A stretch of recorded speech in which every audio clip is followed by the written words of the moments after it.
Good morning, Clark Middle School. It's time for SEL again. Remember, SEL stands for Social Emotional Learning. First of all, I'd like to thank Mrs. Lane for letting me use her classroom. It's a great classroom. If you haven't been in here, you might want to stop by and say hi and see all the great things she has in here. And I also want to tell you that we're doing it in a little bit of a different format today, just trying some different things, some new things. So your teachers may pause the video at certain times to have discussions about what we've talked about.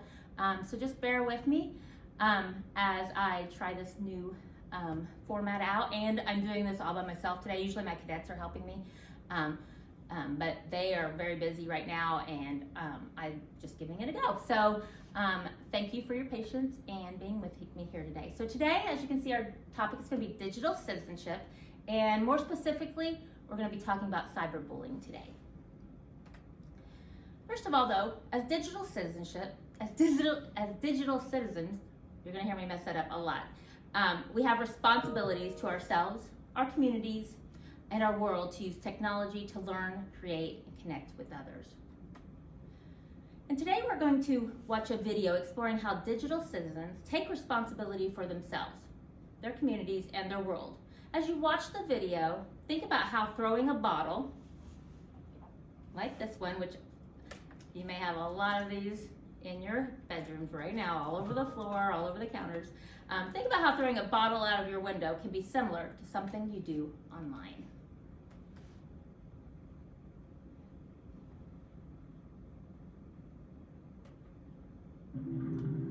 Imagine if you threw an empty plastic bottle on your bedroom floor. Now, what if it's a bunch of bottles and they spill into the street and eventually end up in the ocean? Your action would have a ripple effect. It would affect you, your community, and even the world.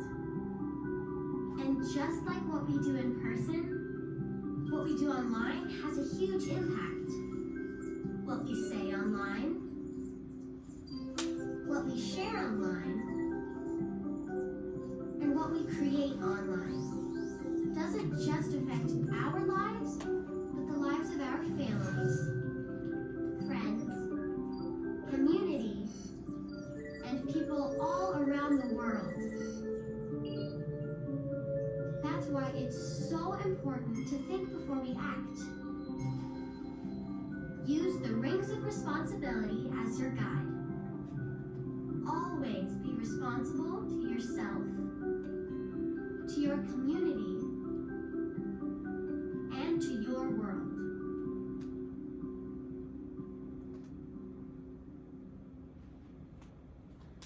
Okay, so how did the video connect throwing a bottle out your window to what you do online? Well, littering is similar to doing something online because, well, they both show you how your actions affect not only you, but also your community and your world. So understanding how our rings of responsibility is an important step that we can all take to become digital citizens. I told you I'd mess that up. Because when we know what our responsibilities are, we can start working towards becoming the best versions of ourselves. Okay, I talked about the rings of responsibility. So that center ring, I'm gonna go over here. The center ring represents responsibilities you have to yourself, such as, keeping yourself safe and healthy. So that's the middle ring. Community, the center ring. The middle ring, community, stands for responsibilities you have to your community, including the people you know and interact with on a regular basis, like family and friends, but it can also mean, and it also includes people that you don't know well.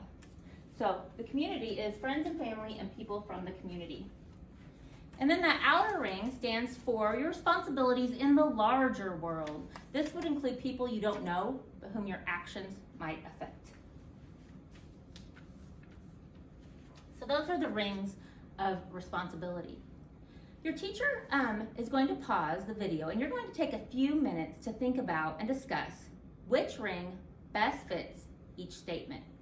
Like, which ring would best fit I never share things about my friends that wouldn't want others to know. So which ring would be you wouldn't share personal information that you know about your friends that they wouldn't want others to know? Well, that would be responsibility to your community, to your friends and family. So take a few minutes to go through the rings of responsibility discussion and activity, and I will see you back in a few minutes.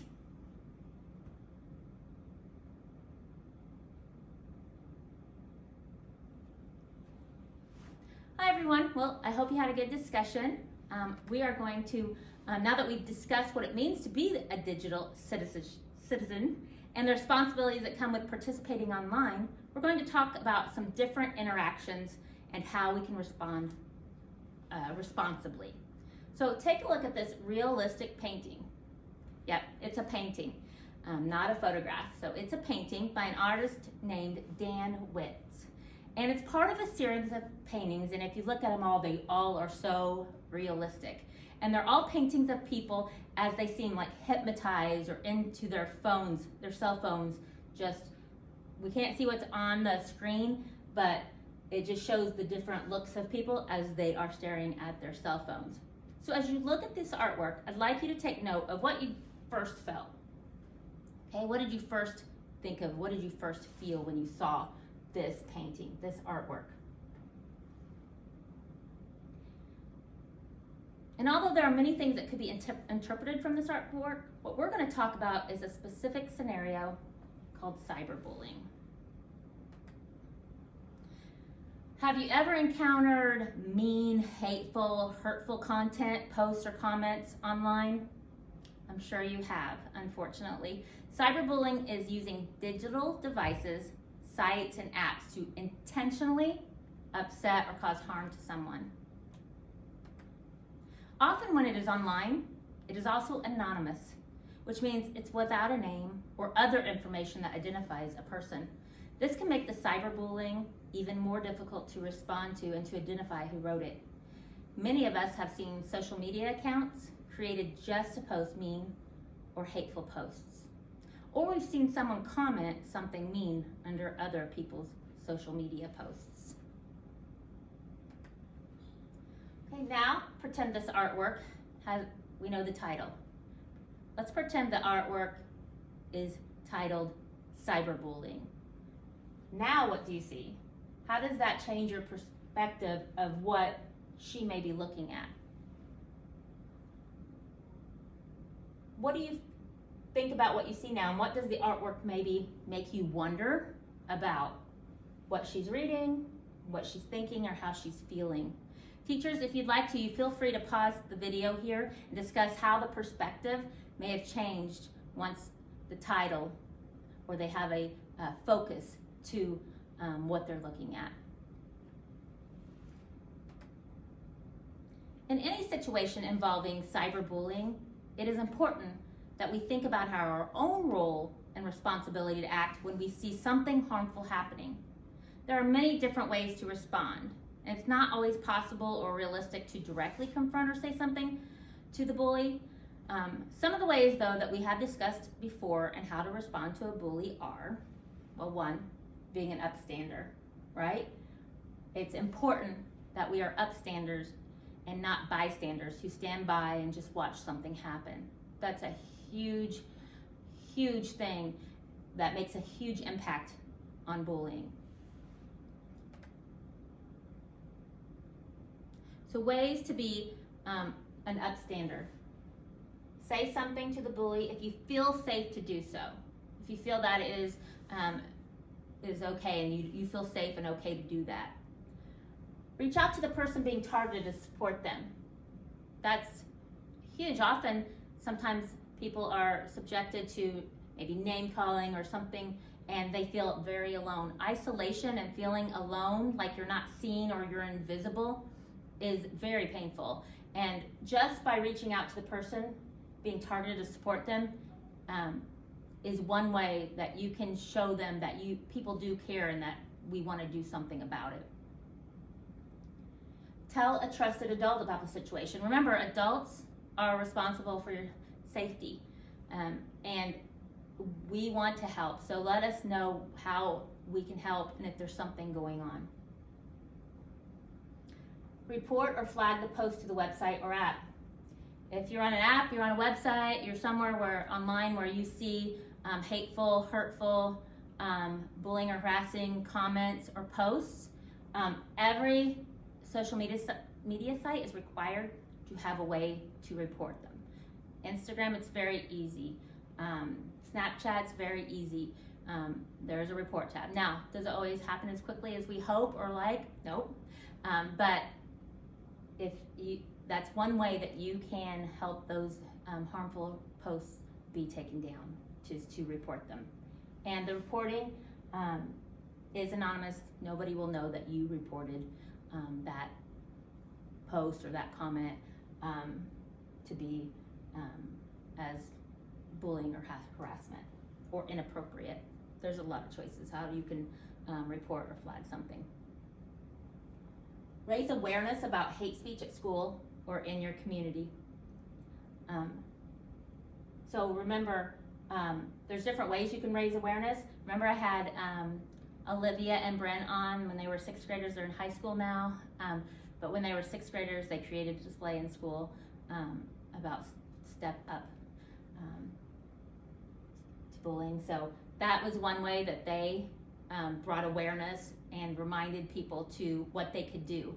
Sometimes we need reminded, especially if something's not going on at the time, and you're like, whatever, I don't need to know this or whatever. But then you might find yourself in a situation where you want to help somebody or that you need help yourself, and awareness and reminders and trusted people will help you. Our reactions to online cyberbullying and hate speech can make a positive impact on the situation for the people targeted and for the community as a whole. Let's take a moment to consider the following online situation. So there's a fake account. This is not an actual case, but you may have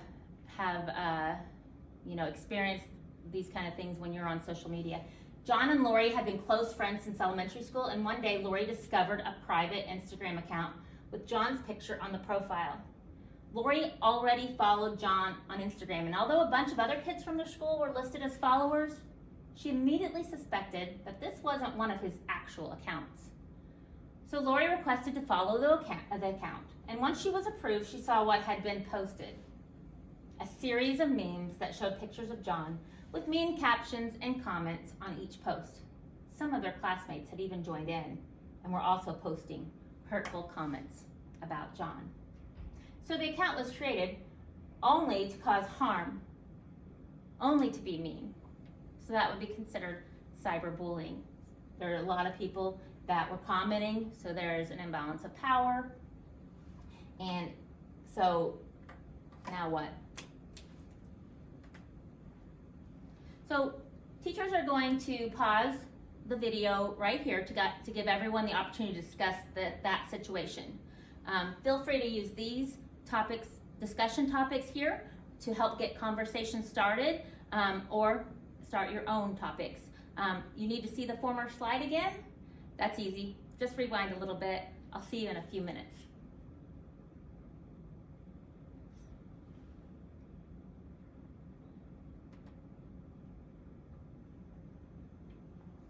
I hope your discussion went well and you were able to think about how you can support or help somebody who is a victim of cyberbullying. And in that case, it talked about classmates even joining in, and we're going to talk about that a little bit later on why that might happen. So we're going to discuss another example of cyberbullying. Have you ever watched Stranger Things? Well, if you have, then you would be familiar with this actress, Millie Bobby Brown. She was a victim of cyberbullying and all of the rumors that people randomly made up.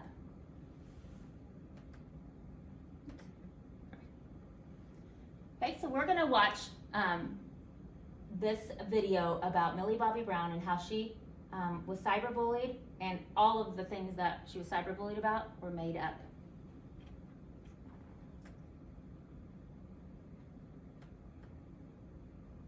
Stranger Things breakout star Millie Bobby Brown, a victim of cyberbullying, quitting Twitter after she was attacked online with hurtful memes. Adrian Baker is here. She has that story for us. Good morning, Adrian. Good morning to you too, Robin. Most every post expressing how this is supposed to be humor, just a joke that no one's really buying, but it's enough to make a 14-year-old say enough is enough, and it's simply not funny. She's known for battling evil with her superhuman powers on Stranger Things. No more. But off-screen, Millie Bobby Brown is the target of bizarre cyberbullying that isn't only strange, but completely based on lies. The 14-year-old shut down her Twitter account Wednesday after being flooded by posts using the hashtag #TakeDownMillieBobbyBrown.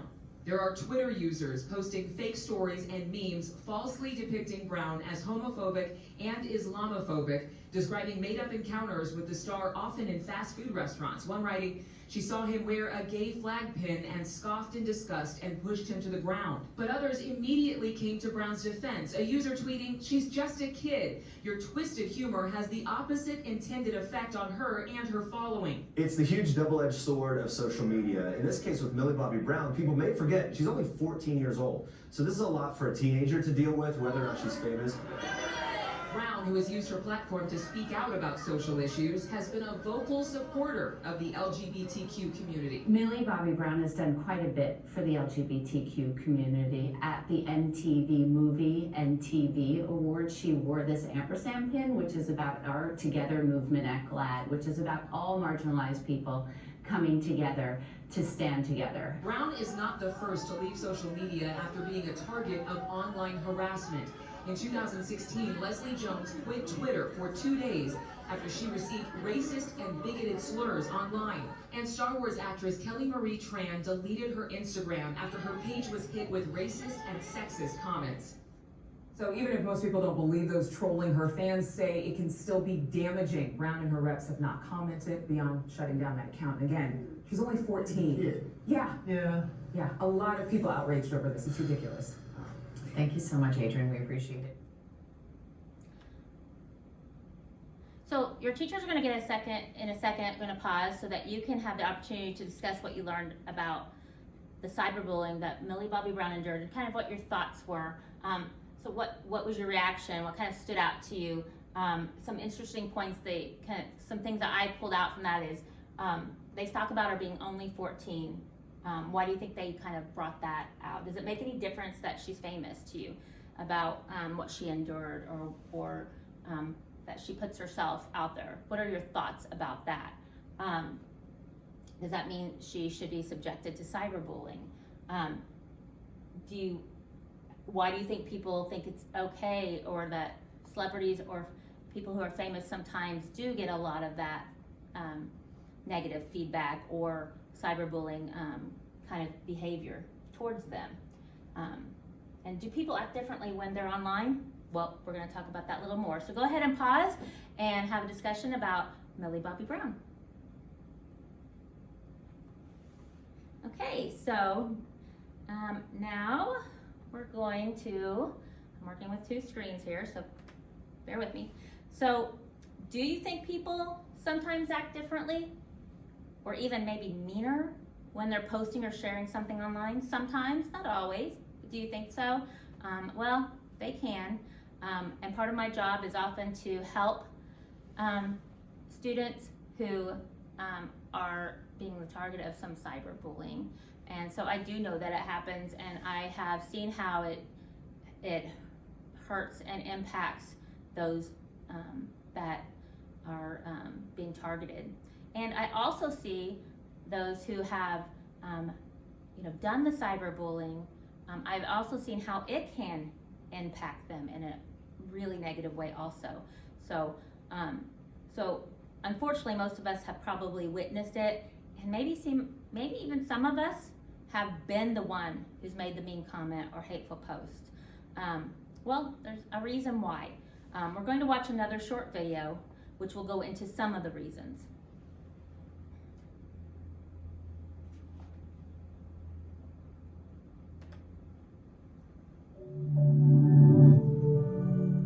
Do you ever catch yourself saying something online that you probably wouldn't say in real life? I'm looking at you, internet trolls. That's something bad to say to me? Come at me, bro. Come on. I'm just kidding. We don't get trolls on our videos. Y'all are all great. But you know what I'm talking about, right? Like, for example, my name is Miles with the Y, Bess, B-E-S-S. And I got into a little altercation with the guy because his name was Miles with an I, B-E-S-T. So, I was talking trash. I just kept tweeting him like, there can only be one. I'm better than you. Get off Twitter. Now, I was the aggressor in the whole situation. I probably wouldn't have done it if I had to see him face to face. But I was online and I felt protected by the internet. I think we've all seen how online conversations can quickly take a turn for the worse. Just look at any time a woman posts anything on social media. There's always somebody commenting about how she looks or how she's doing something wrong. Just ask my friend Julia from 2 Cents, a personal finance show on YouTube. You're so right, Miles. I had the very unique experience of becoming pregnant, visibly so, and having the baby while I had a YouTube channel. And while I was talking about like important things about money and trying to teach, so many of the comments were focused on my ever-changing body. It kind of feels like it's super easy to be mean to each other online. So today we're asking, is the internet making us mean?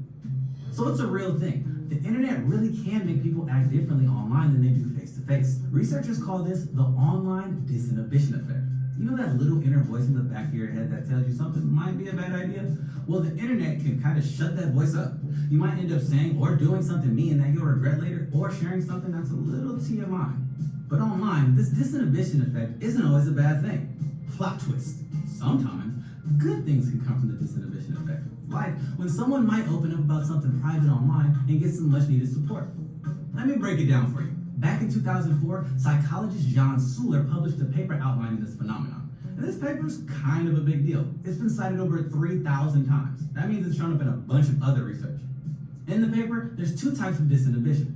Toxic disinhibition, where you have a tendency to act meaner than you would in real life, making the internet a hostile place. But there's also benign disinhibition, where people can open up and share more than they normally would, which can create a positive online experience.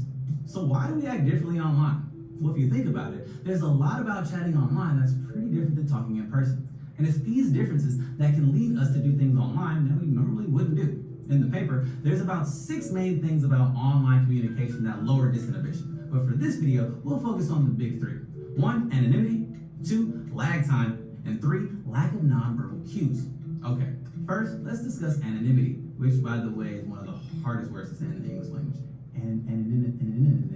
A lot of time we're communicating online, we're anonymous, which means other users don't know who we really are.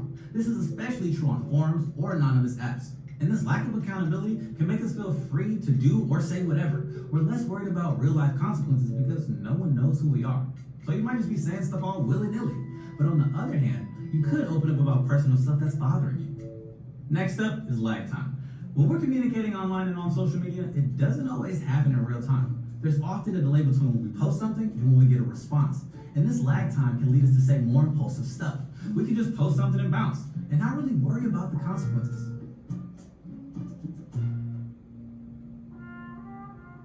But on the flip side, this delay can also give us more time to pause and think about how we respond to something. Finally, let's talk about how there's a lack of nonverbal cues online. So even if you know who someone is online, you can't always read their body language, facial expressions, or tone, which gives you super valuable information on how they may be feeling. Without these cues to respond to, you might not self-censor as much. Like if you're talking to someone face-to-face and you can read that they're unhappy or bored or indifferent to what you're saying, you might choose to shut up. But online, you don't have those cues, so you'll probably just keep going. Side note, this is exactly why we need a sarcasm font. It's gotten me in trouble way too much. Okay, so all that can help explain why we act differently online. And like I said before, sometimes that's a good thing and sometimes it's bad. This kind of freedom can create really supportive environments online. It can be helpful if you're young and trying to figure out your identity. Like take, for example, someone who's thinking about coming out. They can find support in hearing about other people's journeys, and they can post and ask questions that they may otherwise not feel comfortable asking in person. And there's research to back this up. There's a positive association between online forums and well-being of people in marginalized groups. Online communities can also help people deal with problems they might be too shy or embarrassed to talk about in person. Like if you're grappling with a health problem or a relationship concern or a variety of other sensitive issues. And these types of meaningful connections can be a really good thing. Like really good. Really good. And benefits of online forums can extend into the real world. People can feel empowered to rally and organize behind causes. But the flip side of all this is that people are also inclined to act out, so it's not surprising that recent surveys have found that 40% of adults have experienced harassment online, and 66% have witnessed it. And 59% of teens have been harassed or cyberbullied. Not cool, people. Just be nice. Of course, it's not all the online disinhibition effect that makes us act a certain way online. Other things like your personality and your life experiences definitely influence how you act. Researchers have even found that there are certain online conditions that can provoke people into trolling. If you want to learn more about that, check out our video on internet trolls. You know I love a shameless plug. So for better or worse, the internet really can make you act differently than you would face to face. So as always, I'm your host, Miles Best. Now I share when I was mean to Miles Best. Now I want to know, have you ever acted differently online than you would in person? Tell us about it in the comments below. And bus 2, Feel you're to inspired to ride learn bus more about 3. how technology Again, affects bus you? 1 Be is to sure to ride check out our bus video 7. that asks, Bus when 2 you is to ride start bus using 3. social media? Thank you. I also want to give a shout out to Common Sense Education, who we collab with on this video. If you're a teacher, be sure to check out their digital citizenship curriculum in the description below. Thanks guys, you're awesome. Till next time, peace out. Okay, so as you heard in the video, although online disinhibition can sometimes lead to positive outcomes, it can often also cause people to make hostile or mean comments. These comments can cause a lot of toxic drama and can even lead to cyberbullying. To counter this effect, we can pause before we post. Remember, we talk a lot about responding versus reacting, taking that breath, giving our brains a chance to catch up and really think about what we really want to do instead of just acting out, reacting with our emotions and how we're feeling right at that moment. And think about how online disinhibition, that anonymity, being anonymous, the lag time and the lack of nonverbal cues, not being able to see the facial expressions and body language, how it might be impacting our ideas and words. I know we all received a text from a family member, a friend, and we aren't sure if, do they mean that? It sounds like they might be a little mad, or I don't know, they don't seem happy, and then you're like, why are you mad at me? Kind of like it showed in the video. I know I have talked to a lot of students that have been in conflicts with friends just because of misunderstanding of when they're Snapchatting or texting. So in general, based on the video and your own experiences, like, what do you think? Is online disinhibition a good thing or a bad thing, or it can be a little of both, right? So thank you for being open to sharing your ideas and for having a respectful discussion today. I really appreciate that everyone brought their best selves to the conversation. And I appreciate your patience with this new format, and I hope it worked out well. Don't forget that taking the opportunity to show empathy makes a huge difference in preventing and responding to bullying of any kind. It strengthens our culture of kindness and caring for our school, community, and world. It takes each one of us to make those choices to be empathetic and kind, to stand up for one another and seek out support when we or someone else need it. I hope you have a great week, CMS. Talk to you later.